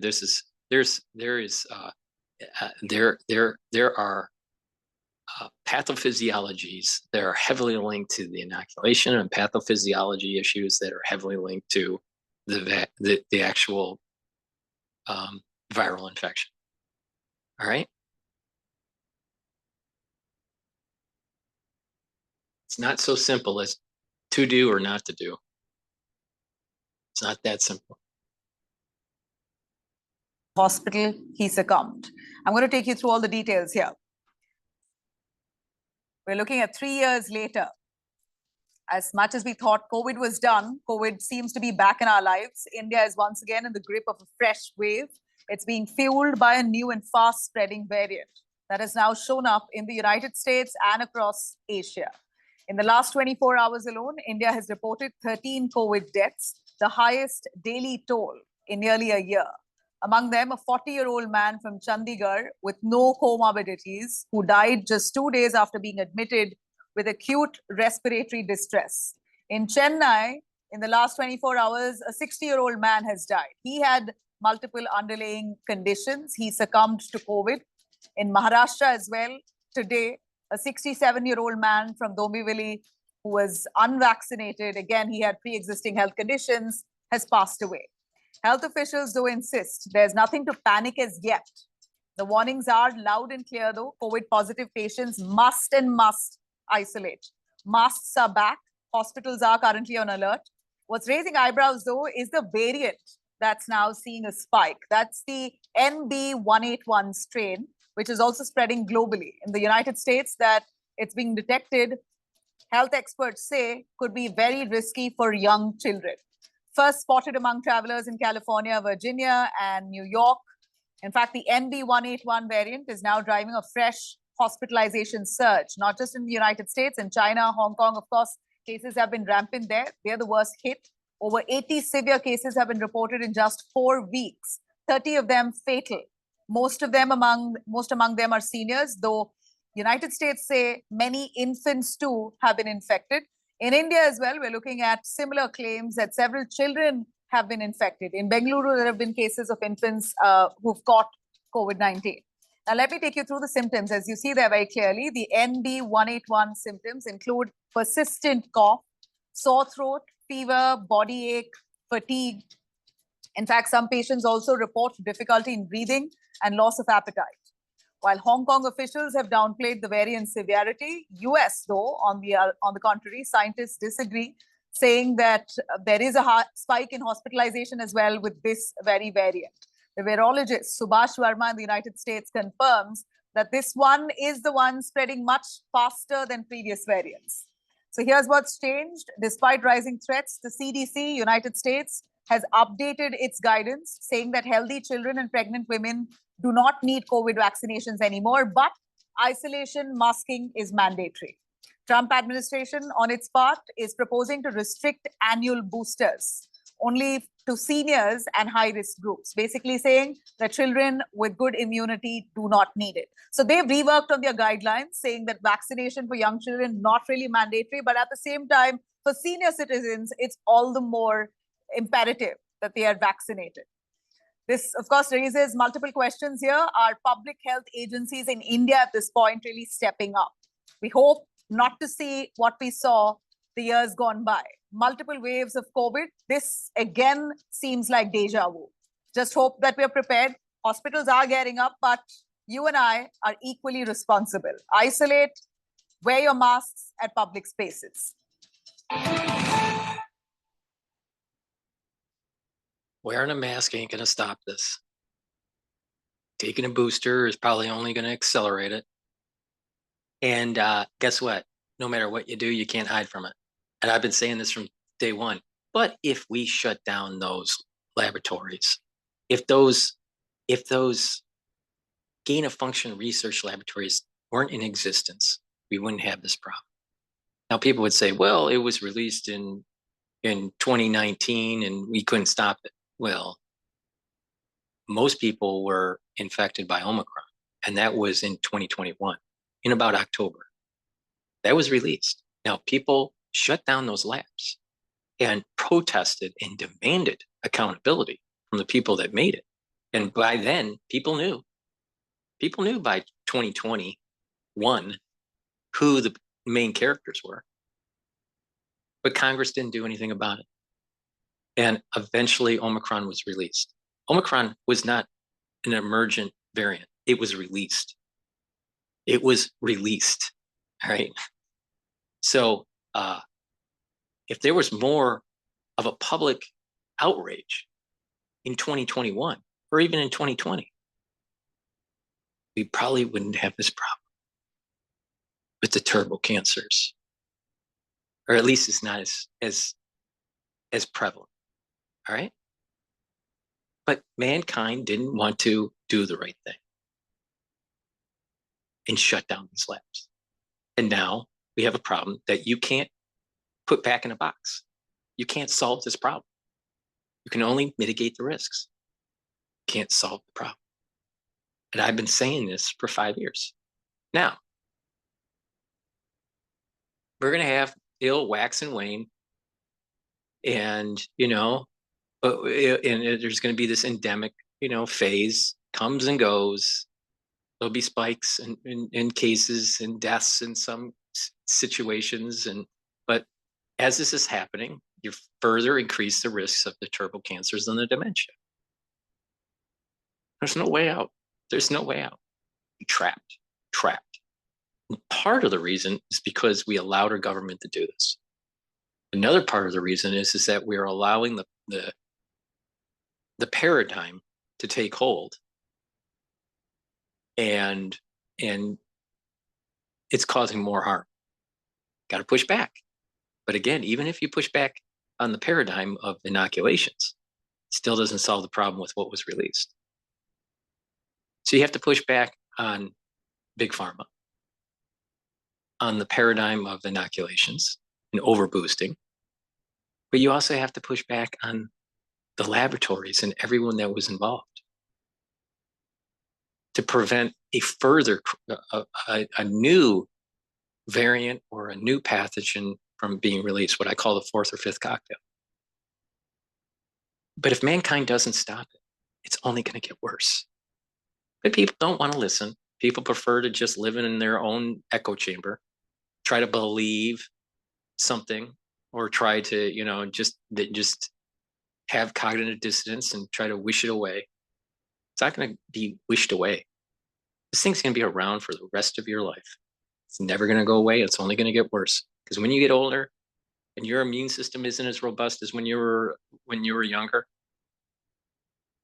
or you don't have the same neurological function as when you were younger, and you might contract SARS-CoV-2, and all of a sudden pushes you over the edge.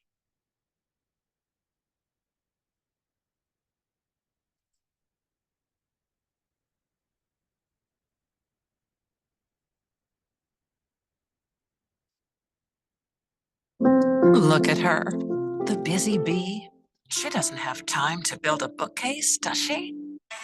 Scientists at Stanford have detected a new COVID variant that experts say is already evident in wastewater samples in California. And this comes as vaccine access could be changing. I'm Amadate. And I'm Dan Ashley. Good evening. Thank you for joining us. ABC 7 News reporter Leslie Brinkley looks into what we can expect going into the summer and then the fall.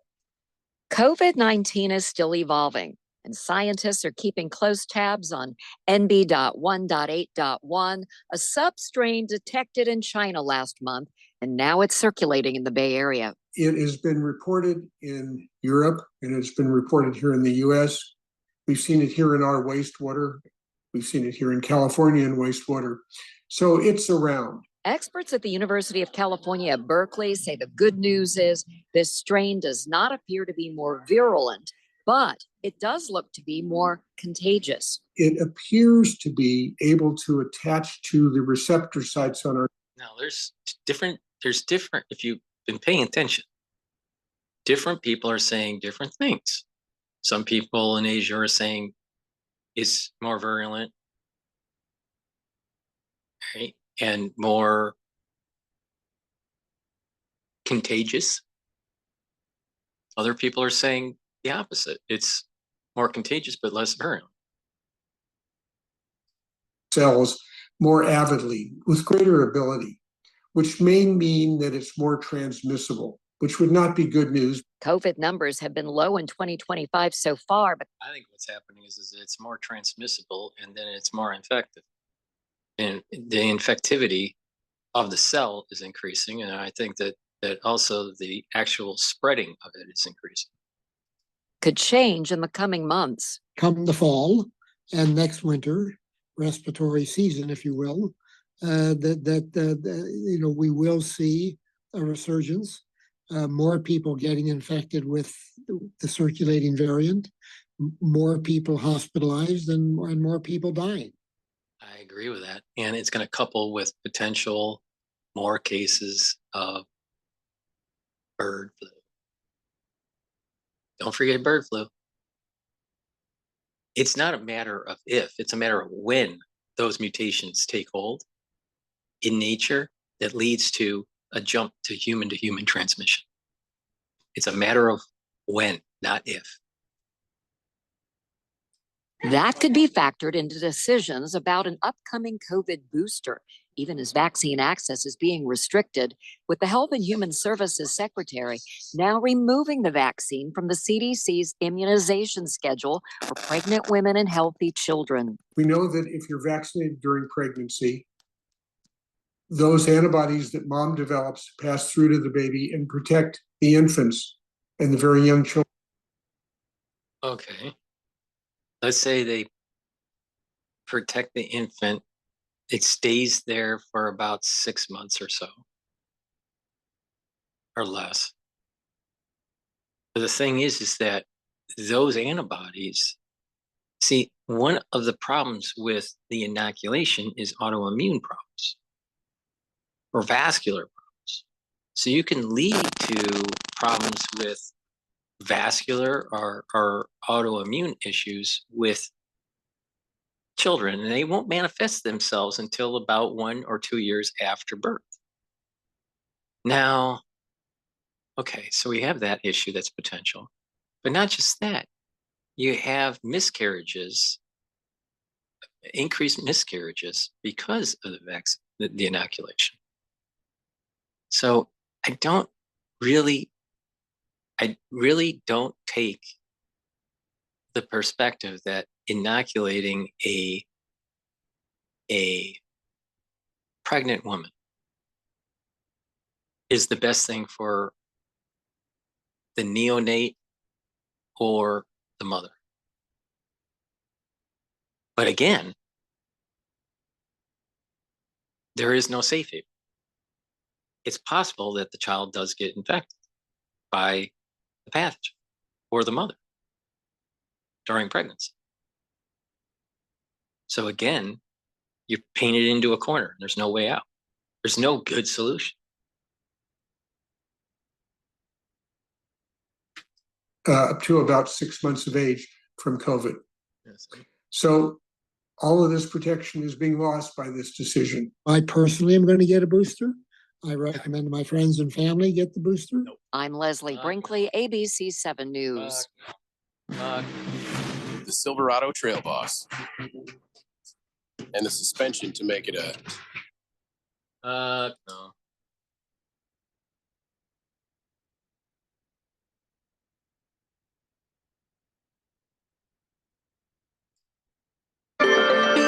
Health and Human Services Secretary Robert F. Kennedy Jr. says he is removing the CDC's recommendation for children and healthy pregnant women to get the COVID-19 vaccine. And a new variant of the virus has made its way into the U.S. The strain is now being reported in at least 4 states, including California, Washington, Virginia, and the New York City area. Let's bring in Dr. William Schaffner. He's an infectious disease expert and professor of medicine at Vanderbilt University Medical Center. So, Doctor, I mentioned this new variant comes at a time when the FDA is also planning on limiting access to the COVID vaccine come the fall, demanding new trials. How significant is today's announcement about the removal of this recommendation for children and pregnant women? Well, Lindsay, the removal of the recommendation for younger persons and pregnant women is a top-down recommendation. You know, normally we give recommendations to the CDC's Advisory Committee on Immunization Practices, and They then send that recommendation up through the CDC director to the secretary. And that system has worked very well for over 60 years. And so we're in a little bit of uncertain turf here about how recommendations are going to be made going into the future. Now, let me say quickly that the CDC's advisory committee is scheduled to meet in June. And actually, their discussions in their previous meeting looked to me as though they were moving in an entirely similar direction. So at the moment, I think the availability of vaccines for younger persons and for pregnant women, just as the COVID summer surge is about to begin, is a little bit uncertain about whether insurers will pay for it. Let's talk about COVID summer surge, the possibility of. Is that because of this new variant, or is that because in summers past we've also seen an uptick in cases? And what can you tell us about this new variant?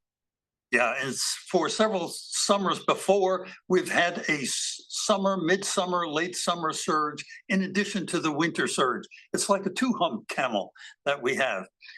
This new variant appears to be a member of the Omicron family, just another cousin, if you will, to those Omicron variants that are going around. Does not appear to be more severe, is likely to be contagious, and the currently available vaccine is likely to continue to provide protection against severe disease. So that's very reassuring.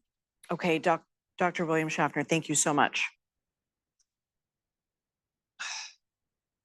First of all, you got a lot of cross-reactivity with what the antibodies that the society has right now. But overboosting is going to weaken your immune system. And, you know, there's very little good research on safe and effectiveness of neonates and pregnant women, you know, in this situation. And, you know, there was quite a bit of research saying that termination of pregnancies were taking place because of vascular problems. So I don't trust it. I don't trust it. Don't trust it. Absolutely don't trust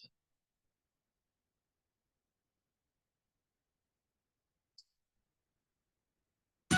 Attention shoppers, for more browsing, go to Guardians.com. We've got a big story to tell. Some say things never change. They're not builders. Builders don't believe in talk. We believe in action. We don't just... As 2025 unfolds, concerns about a potential COVID-19 resurgence have emerged, fueled by rising transmission rates in several U.S. states and the continued global circulation of the virus.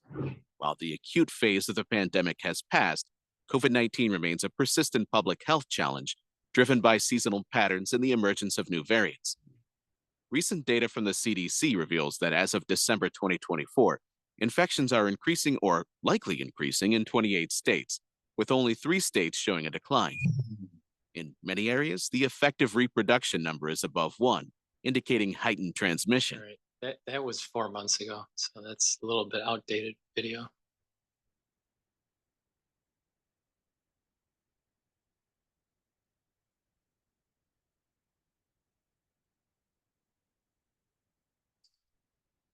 Just when we thought COVID-19 was firmly behind us, it's knocking again, this time with a new twist. From the southern states of India to the streets of Singapore, there's a subtle but steady rise in infections. So what is going on? This is the thing that is worrying me, is it's with multiple countries within Asia. And it's already in the United States. Now, does this mean that we're going to see the huge waves like we saw in prior years during the COVID era? No, it's not going to be that bad. The thing is there's this pulsing. There's 2 pulses that are taking place. The pulsing of infection that will lead to IgG4s to be elevated, and that it's going to be immunosuppressive. Increases your risk of terminal cancers and increases your risk of dementia and cardiovascular issues. But then you also have another population that's going to be fearful, and they're going to take the booster, which will lead to increased risk of terminal cancer, dementia, and vascular disease. Like I said, there is no way out. mean, sit back and really think about this for a second. What path is safe? There is no safe path. It's dealing with uncertainty, dealing with risk assessment, dealing with probabilities. There is no right answer to this. It's another blip or the beginning of a bigger wave. Well, a new subvariant NB 1.8.1 has just been detected in Tamil Nadu, and experts are watching it closely. So before panic sets in, let's take a closer look at what the numbers are saying and what science tells us and what precautions, if any, you need to take right now. Here's a comprehensive update on where things stand. This week, India's health ministry confirmed a new uptick in COVID-19 cases, mainly in Maharashtra, Karnataka, Tamil Nadu, and Kerala, with a new subvariant NB 1.8.1 detected in a sample from Tamil Nadu. Across the globe, several countries are also reporting new COVID-19. And another thing that's very interesting is that as the war starts to ramp up between Pakistan and India, and the potential war between Taiwan and China, you're getting a surge of SARS-CoV-2 cases. According to the So the point I'm making is that there, that's part of the calculus. As people get sick, there may be, the potentiality of a ramp down in conflict, but there could be that chance of increased conflict to take advantage of your opponent being sick. World Health Organization, Southeast Asia in particular, is seeing a noticeable rise. In Singapore, for example, cases rose from 11,100 to 14,200 in just 1 week. As of Tuesday evening, India recorded 1,010 active infections, where Kerala 43% of cases, Maharashtra with 21%, Delhi, Gujarat, Tamil Nadu ranging between 7 to 10%.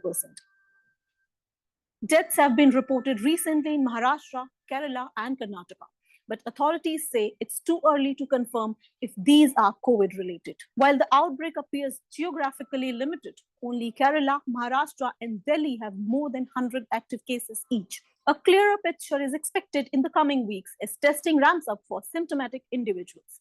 No significant increase in hospitalizations has been reported. Those admitted mostly had underlying health conditions, suggesting that. And this is the false hope, that people in the United States are going to notice. Hospitalizations aren't that bad. People aren't dying, but you're missing the point. The pulsing of an infection, natural infection, or the pulsing of the booster population is going to lead to further problems with dementia and turbo cancer. Severe disease remain rare for now. Experts say periodic COVID-19 waves are now expected throughout the year, similar to the flu. Several reasons may be contributing: waning immunity from past infections or vaccines. And the reason why, if someone goes, well, this is endemic now, and that, there's antibodies in the population, and this is just going to be more like just the flu kind of situation. Wrong. This has been honed through serial passage from multiple receptors. And as it goes through the pinball effect, where it's gaining affinity to other receptors, different pathologies are going to emerge. This is not a situation with influenza. Influenza is relatively benign because it's not hitting all of these fine-tuned receptors through the serial passage. There was gains of function, not just on the ACE2 receptor. It was on multiple receptors that have multiple pathophysiologies. It's going to be a moving target for physicians, and they won't even know what hit them until lots of patients are coming in positive for SARS-CoV-2, but not showing, the normal manifestations. You're starting to see it now. They're perplexed on the turbo cancers. They're perplexed on the dementia increases. Now, I suspect that microplastics are contributing to the additional dementia cases, and that dementia would have started to take hold in these patients already. So you have the microplastics and the nanoplastics in brain tissue that's correlated to dementia, right? So we have microplastics in our different tissues. But when they did a study, they noticed that more microplastic increases led to elevated cases of dementia. All right. Well, you have a population that's getting these microplastics and nanoplastics in the brain. But when pulsed with boosters for SARS-CoV-2 or infected by SARS-CoV-2, it may accelerate the process because 75% of those cases that have brain dysfunction that are associated with SARS-CoV-2, 75% of those cases will lead to vascular dementia. But as you're accelerating, you have the microplastic environment slowly causing the dementia, accelerated by microbleeding or microclotting from SARS-CoV-2 or overboosting. And people don't pay attention. And that's a different type of pathophysiology compared to a pulmonary infection. It's a totally different branch of science in medicine. You know, it's a neurologist versus a pulmonologist. They don't even talk to each other. This is what I mean. There's going to be pathophysiologies that will emerge that will perplex the scientific community. Emerging variants with higher transmissibility, seasonal trend in respiratory illness, reduced testing and surveillance, and greater exposure risk for high-risk groups. Globally, the WHO is tracking one variant of interest, JN1. 7 variants under monitoring include NB1.8 and LF7. JN1 and its descendant like NB1.8 now dominate sequencing data in some countries like Singapore, but there's no evidence that these cause more severe illness. In India, recent samples mostly show BA2 and JN1. No variant is currently labeled as of concern. To protect yourself and others, wear a mask in crowded places. Isolate at home if you have mild symptoms. Practice hand hygiene and distancing. Stay hydrated, monitor symptoms, and use meds for relief. Avoid antibiotics unless prescribed. Seek medical help if oxygen falls below 93%. You have severe cough or fever for more than 5 days. You struggle to breathe. High-risk individuals, including seniors, unvaccinated people, and those with conditions like diabetes, heart disease, or weakened immunity should be especially cautious. COVID-19 hasn't gone away, but we have come a long way in managing it. Stay alert, stay informed, and take the necessary precautions as we move through this next phase. Network 18 decimates time. Well, there's going to be more cases in the United States. It doesn't mean cause for panic, but it needs cause for vigilance. The next video that I do, pay attention to some of the ways to mitigate. All right? There's no magic bullet. If anyone says there's a magic bullet, they're wrong. There's no magic bullet, right? No matter if you took the inoculation or natural infection, there's no magic bullet to solve the problem. But you can reduce your risk factors. And when you reduce your risk factors through a certain protocol that I've been saying for 5 years, then you are better off. But what you got to do is just be vigilant. But you can't hide from this. It's not going to help you. Hiding from it is not going to help you. It'll eventually get you. And, believing the dogma in terms of, over inoculating is most likely going to exacerbate the problem. So please help support the work that I do by making sure you subscribe to all the channels that I have. I have 4 channels on YouTube, Brighteon, Bitchute, and Rumble. Subscribe to all those channels. Ask your social media to follow me. Who else is telling you the real deal, right? Unvarnished, right? You have these other celebrity docs. We'll just focus on one side of the issue and try to give you some hope, right? But there's really no hope. All you can do is really just mitigate the risks, and everyone is at a risk. But the thing is, you got these celebrity docs, they'll just focus on, well, there's a gigantic crowd out there that is anti-inoculation, right? And that's okay. It's you're right. But to assume that you're safe by having that stance, you're just wrong. You're just wrong. So pay attention. If you pay attention to me and you focus on the whole spectrum of the risks, then you have a better idea on how to navigate forward. But it's not easy. There's no simple path. And you got to live your life, not live underneath your bed, right? So please go to my website, the-studio-reykjavik.com, and help support the work by donating. All these videos I do are for free. I don't put anything behind a paywall. Some people put stuff behind a paywall, and that's how they accrete funds, but I put everything for free out there. Help support by donating. You can donate through Stripe, PayPal, or buy me a coffee. You can be a paid member to my Patreon channel. And that allows me to do all these videos for free. And take a look at the website and what I offer. If you pay attention to how to mitigate the risks, you will be better off. It's that simple, all right? But there's no magic bullet. It's about risk factors and luck, all right? So have a nice day. I'm going to do another video, and just pay attention to to the things that I have to say on this way to mitigate. So thank you for listening, and have a nice day. And don't panic, but just be aware. Be aware. Thank you for listening, and have a nice day.